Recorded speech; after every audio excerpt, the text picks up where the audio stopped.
Today, we give you the third installment on our series on epigenetics. We entitled it The Long Shadow of Trauma. It's quite a remarkable journey that we will undertake today. We begin with historical events, namely the Holocaust and the expulsion of millions of German citizens from East Prussia early in 1945 upon the approach of the Russian Red Army. In the first segment of video, I show you film footage that was shot while people were escaping from the advancing Russian troops, hopefully to make it to the west, many of whom went through the Baltic Sea and wound up in Denmark. Now, this story has some personal connotation for me, because one of the folks escaping at that time was a young woman, perhaps 20 years old, who a year later became my mother. And she certainly experienced a horrific trauma. She would often talk about people being shot at from fighter aircraft, people winding up dead in the ditches, hopelessness, despair, and death. Fortunately, of course, for me, she escaped. However, she did not, I believe, escape many of the traumatic impacts on her personal and psychological life. Now, she is now deceased for a number of years, and so are all of her relatives. The music you hear in a minute in the background is composed by Dmitri Shostakovich. It's the beginning of his 8th string quartet. Now, Shostakovich knew a lot about trauma. He lived in Stalin's Soviet Russia and barely escaped with his life. He was on more than one occasion on the hit list to be either shot or sent to the Gulag. It is only by the skin of his teeth that he escaped the wrath of Stalin. He had an international reputation as a composer. He wrote this piece after the war in the bombed-out city of Dresden, where he was supposed to write a movie score for a film celebrating some or other Soviet achievement in the Second World War. It has been said that this string quartet was a suicide note, although this is perhaps not confirmed. Shostakovich survived, but there are verified reports that when a string quartet visited him at his home in Russia, he would listen to this and burst into tears, unable to contain himself. Eventually, the players packed up the instruments and left. So this music has then very deep significance as an echo of very traumatic times in Central Europe and in Russia. So in the brief film clip, you see what it was like to escape from that situation.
Here is a column of ethnic German refugees streaming out of Pillau in East Prussia, today the Baltic Kaliningrad, and next to Red Army tanks.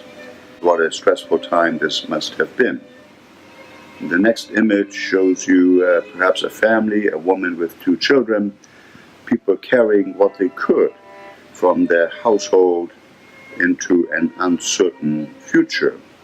The last image here is a horrific image of dead horses, a bombed out street, the residues of the bombing and the fighting of the approaching Red Armies, and the desertion of much of the countryside in East Prussia. Here are more recent traumatic events. You can see American soldiers in the desert somewhere in combat. We know that many soldiers come back with post-traumatic stress disorder. And you see here a number of refugees. The Middle East currently is a horrific site of trauma. Of course, you see the towers of the World Trade Center going up in flames. The 20th century was a century of terrific trauma, beginning with World War I, World War II, the Holocaust, the fallout for many countries from World War II. And the 21st century has given us the war on terror and an attack on our country here. Now, trauma has an impact on the psyche, but also on the biochemistry of the brain. And what we will do is, in the next few minutes, is track the impact of trauma in very scientific terms, and we will drill down all the way to the DNA sequence of a certain target gene that is instrumental in the mediating stress response and stress resilience in people. And we will discover that a single nucleotide change can determine your fate as to whether you will acquire PTSD or whether you will have the resilience to get through the trauma unscathed, more or less. The next slide, you see some of the features of post-traumatic stress disorder. It's a disorder where people are haunted by the memory of the watershed experience. The memory is haunting because it produces arousal and other physiological effects. And the stressors continue even though the immediate stress is still gone. Anxiety and fear and other strong negative emotions talk to the amygdala in the brain. And the amygdala sends signals to the neuroendocrine system and makes changes in the system that can last for a lifetime. Here are some of the intrusive symptoms, the hallmarks of PTSD, namely the recurrent involuntary intrusive memories, traumatic nightmares, intense distress after traumatic reminders, and intense physiological reactivity. So it is a condition that affects the psyche, the mind, but also has tremendous impact on the physical body itself. I will now show you a video highlighting the work of Rachel Yehuda, who is a researcher on post-traumatic stress disorder primarily in New York City. And she has done a study on Holocaust survivors. She was struck by the fact that Holocaust survivors, of course, are impacted by the horrific experience, but also their offspring often report strange symptoms. They don't feel quite right, as indicated in this video. And her hallmark study, which is the key anchor paper for this talk, makes the case that there are epigenetic changes which apparently are transmitted from the parents who underwent the trauma in the Holocaust to their first generation children. 59-year-old Karen Sonneberg grew up on the North Shore of Long Island, just an hour's drive from New York City. Her parents survived the Holocaust, but rarely mentioned it. All I knew was that we were different, that I was different. I didn't exactly know why. Her parents were Jewish, born in Germany, but after Hitler came to power, their families fled.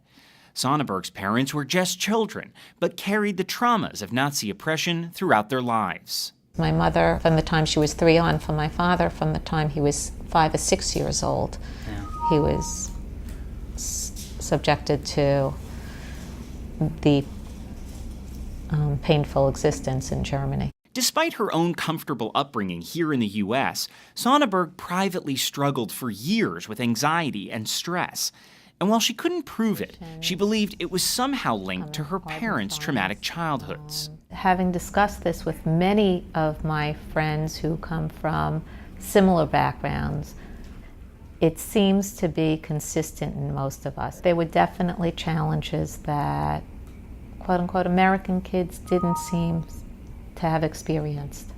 Even though you weren't there. Exactly. That's the amazing part of it.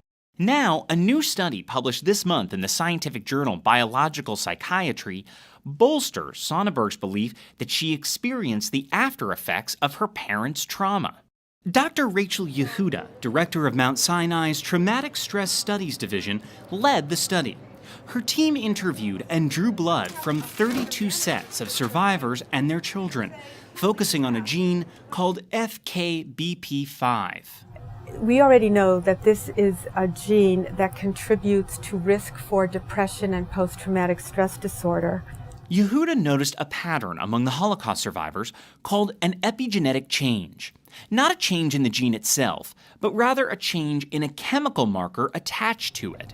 And when we looked at their own children, their children also had an epigenetic change in the same spot on a stress-related gene. What does that suggest? Well, in the first generation, in the Holocaust survivor, it suggests that there has been an adaptation or a response to a horrendous environmental event. And in the second generation, it suggests that there has also been a response of the offspring to this parental trauma. Which means children of Holocaust survivors like Sonneberg could be more likely to develop stress or anxiety disorders. Though their study was small, Yehuda and her team controlled for any early trauma the survivors' children may have experienced themselves. How is it that a parent who was subjected to the trauma of the Holocaust is able to somehow transmit that to a child who wasn't there? Oh, that's a really good question. And this study that we did doesn't address the how. The study that we did just provides a proof of concept that we might be able to identify the how if we do more research. DNA is passed from parents to children, but research like Yehuda's suggests parental life experiences can modify their body chemistry, and those modifications can be transmitted to children as well. Scientists have examined this idea before. After a famine in Holland during 1944 and 45, children were born with the effects of malnutrition 2 generations after the food shortage ended. Previously, Yehuda herself studied stress hormone levels in children born to women who survived the September 11th terrorist attacks. She's been examining the link between trauma experienced by Holocaust survivors and their children for more than 20 years.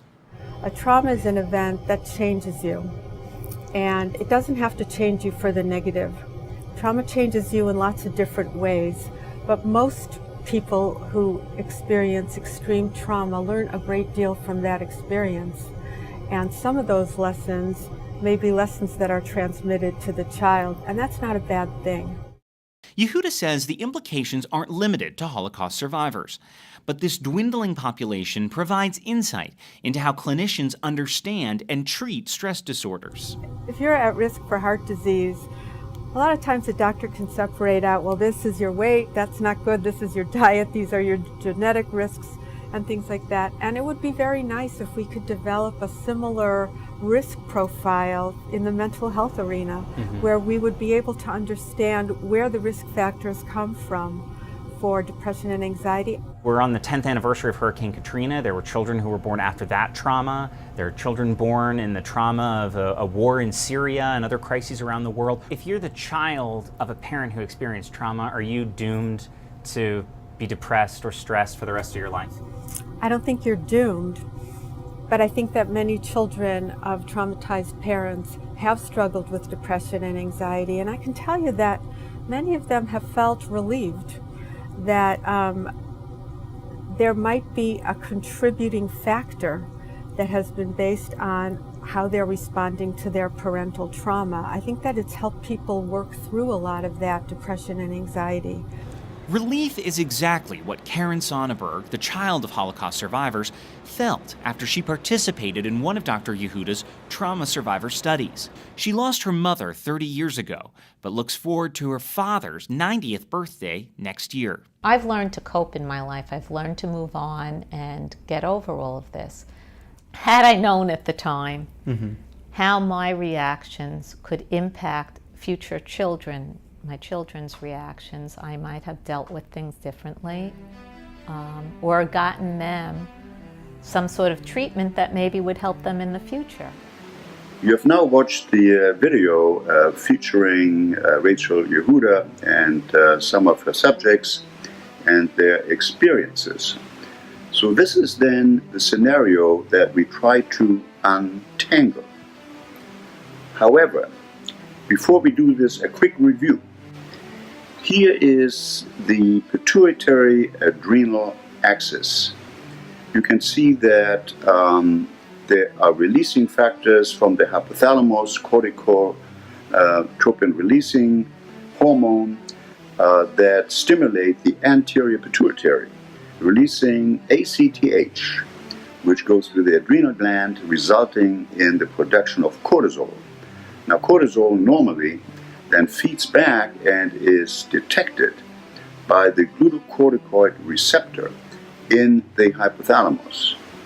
This receptor is a cytoplasmic receptor. It's not in the membrane. It floats around the cell, and it needs certain other components to do its job. The job being, namely, the tuning down of the increased cortisol, the acute response to stress and trauma, to a more normal level.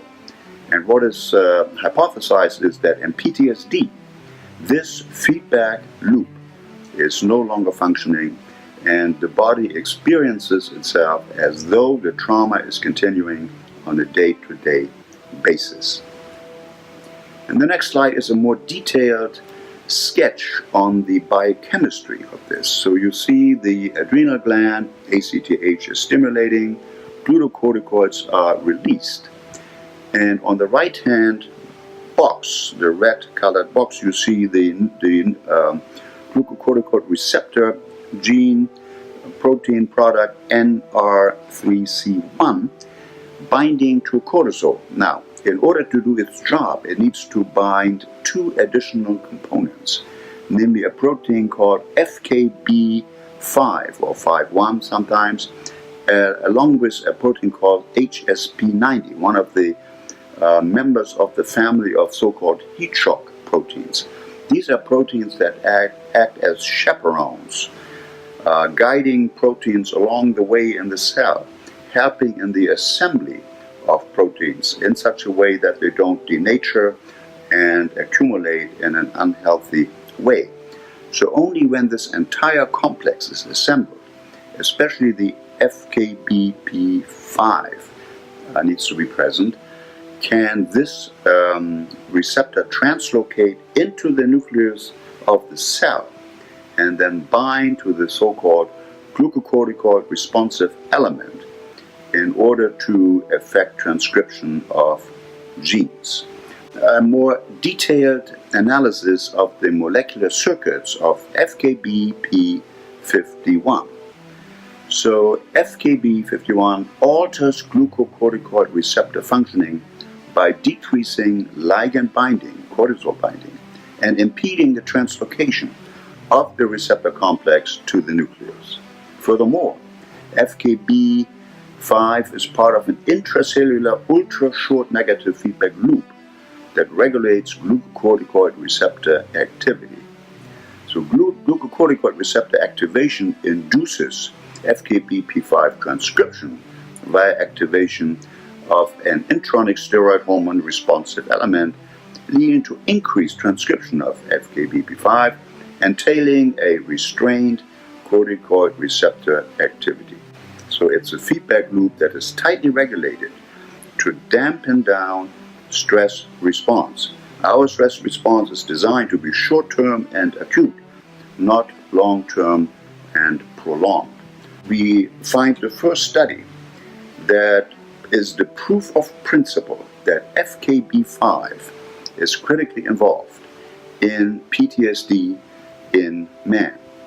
So it's an association of FKB5 polymorphisms, in other words, different variations of this particular gene, and childhood abuse with the risk of PTSD. In this case, 900 or so inner city residents were asked by questionnaire to rate any traumatic experiences that they may have had, as well as rate post-traumatic symptoms. Then a gene analysis was performed and single nucleotide polymorphisms were looked for that span the gene of FKB5 to see whether a linkage exists between the susceptibility to develop PTSD and any particular allele or form of FKBP5. In the next slide, you see the result.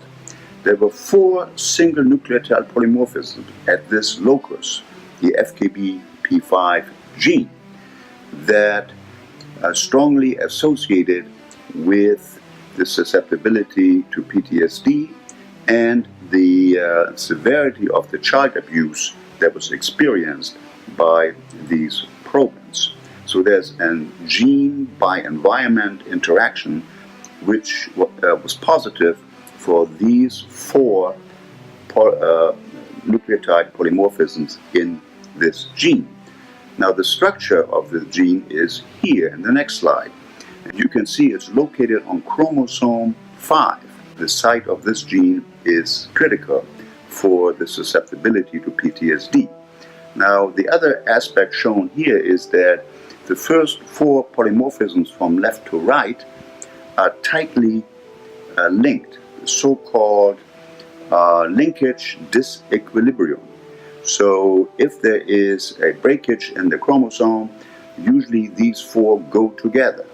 That indicates that they are tightly linked on the DNA sequence, and you can see this here in the position on chromosome 6 as well. So here now is a terrific paper that appeared in Nature Neuroscience, which put the proof in the pudding. So here we have an allele-specific FKB5 DNA demethylation mediating gene-childhood trauma interactions. So you know that we have discussed in the first lecture on epigenetics that methylation of genes will suppress the expression of these genes. By the same token, if you demethylate specific sites in a gene, you may de-repress the gene and increase transcription and produce more of the protein product. And as you can see here, the same polymorphism makes another appearance in this paper, FKB5RS136078O. And it comes in 2 forms, differentiated by only a single nucleotide. So one is a protective genotype and the other one is a risk allele. So you can see here there is a percentage of individuals with PTSD that is much higher in the FKB780 risk allele than in the protective allele at the same locus in the same gene. So now we are down to a single gene. The summary of the result in a logistic regression analysis, both early trauma and the interaction of early trauma and this particular site in the gene were significant predictors of lifetime PTSD without main genetic effects of FKBP5. The risk of suffering from lifetime PTSD was significantly increased by exposure to early trauma in FKB5 risk allele carriers, highly significant at 0.001, but not in those who were carriers of the protective genotype. So here now is a very ingenious proof that this in fact has biological relevance. So the researchers constructed a expression vector. They used the GRE responsive element that either contained the A or the G nucleotide at this particular RS1360780 site, namely the protective allele or the risk allele, and linked this to an expression vector, a driver that drove a luciferase protein. This is a protein that produces light, and you can measure the intensity of light as a direct measure of the expression of how much gene product was produced by this construct. So these then can be transfected into human cell lines, and you can measure the luciferase activity by looking at the light emitted, and that gives you a signal for how strongly the gene is transcribed. So again, it's the protective allele and the risk allele that are compared here next to each other. And here is the result. So the risk allele gives you a terrific light output on the left-hand side in B, whereas the protective allele has less, and the vector control is almost as good as the protective allele. Now, if you now stimulate these cells with dexamethasone to turn on or to talk to the intron enhancer, you can increase the light intensity from like 4 to 2,000, a 250-fold increase. And again, you can see that the risk allele and the protective allele are very significantly different. So consider what this means. Your exposure to a traumatic event may or may not predispose you to PTSD, depending on whether you have a single nucleotide substitution in this gene that would either lead to increase or decrease responsiveness to transcription in this scenario. So this is where lifetime events, psychological impact, and genetics at the single nucleotide level come together and may determine the outcome of a trauma on your life. How then is it that this single nucleotide substitution can cause such a dramatic increase or decrease in transcription? So they used a technique where you can assay the folding of the DNA and freeze it into place. You can see here that the risk allele here leads to strong binding of RNA polymerase, strong transcription, whereas in the protective allele, the glucocorticoid responsive element or elements are not so tightly coupled because there's some intragenic difference, a number of nucleotides in between, and so this single nucleotide substitution leads to a dramatic change in the unfolding of the DNA, allowing for either increased or decreased transcription by RNA polymerase. So these are the nuts and bolts that we need to understand to digest what happens in the paper by on the Holocaust survivors. Here's a paper by Michael Meany and Moshe Sif. This is a paper on the epigenetic regulation of the glucocorticoid receptor associated with childhood abuse, just like in the paper that we discussed previously. And what we see here is that there is a relationship of suicide with the hippocampal glucocorticoid receptor expression. So the lower the expression of this receptor is in the hippocampus, the higher your risk is of suicide.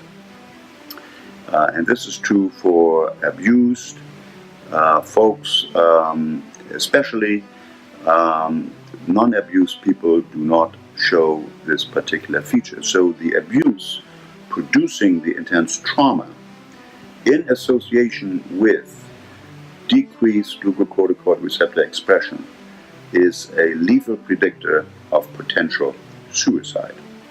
These researchers then went into the fine structure and sequenced the promoter of the glucocorticoid receptor gene and looked at where the methyl groups were attached to.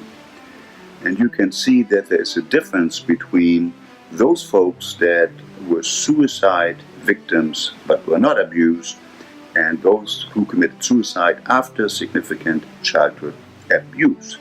Different sites are methylated in this gene, speaking to the possibility there's a very fine control of which trauma impacts which specific site in the gene. It is clear that we have not heard the last yet of the relationship of trauma to epigenetic changes. It is just that this particular system, the glucocorticoid receptor, was the first identified and has been the most intensively studied. Now, in the next slide now we proceed to the paper by Rachel Yehuda on the Holocaust exposure. And again, we find our friend here, FKBP5.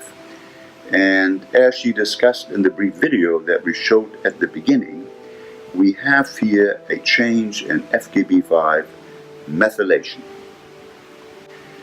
And here it is.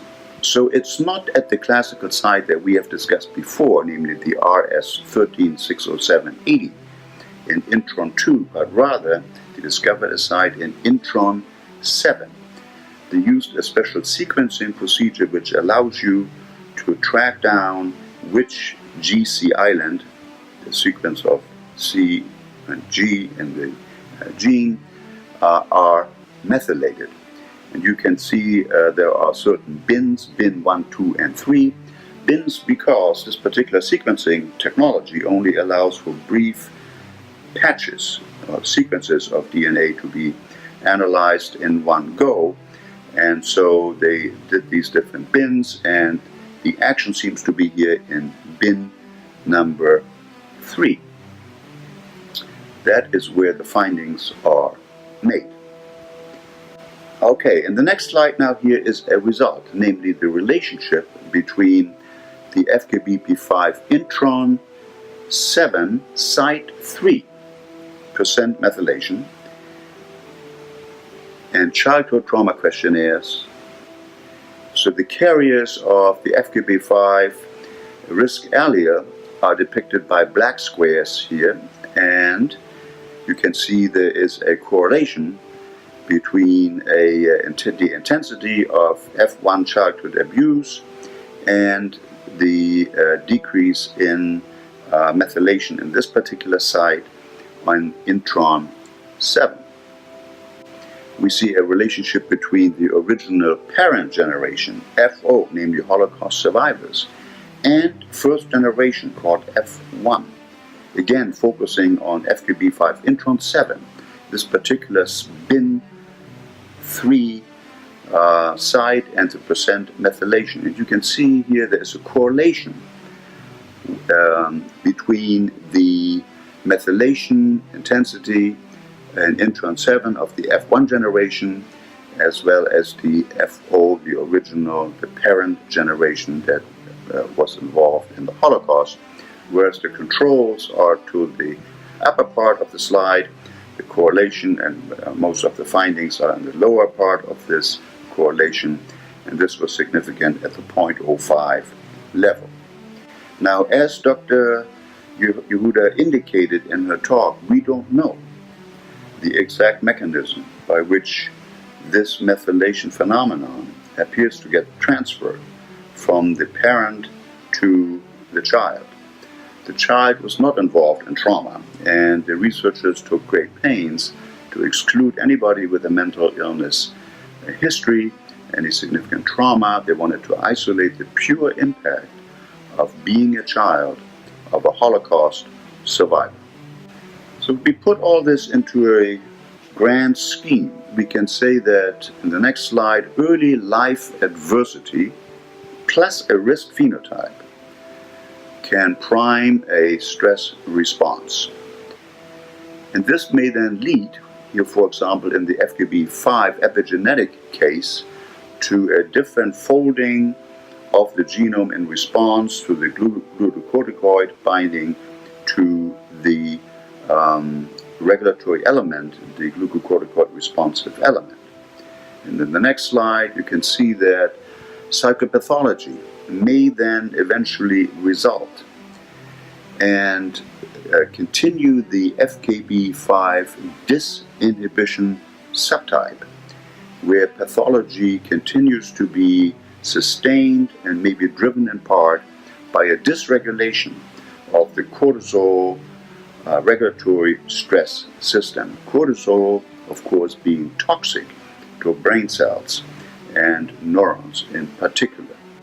So here then is the end of this journey, starting with a historical event in 1945 and before, the Holocaust and the flight and expulsion of millions of Germans from East Prussia, resulting in massive trauma in the Jewish population, but in many German populations as well, of course, and the analysis and tracking down of a specific gene that is involved in a regulatory control mechanism of stress response.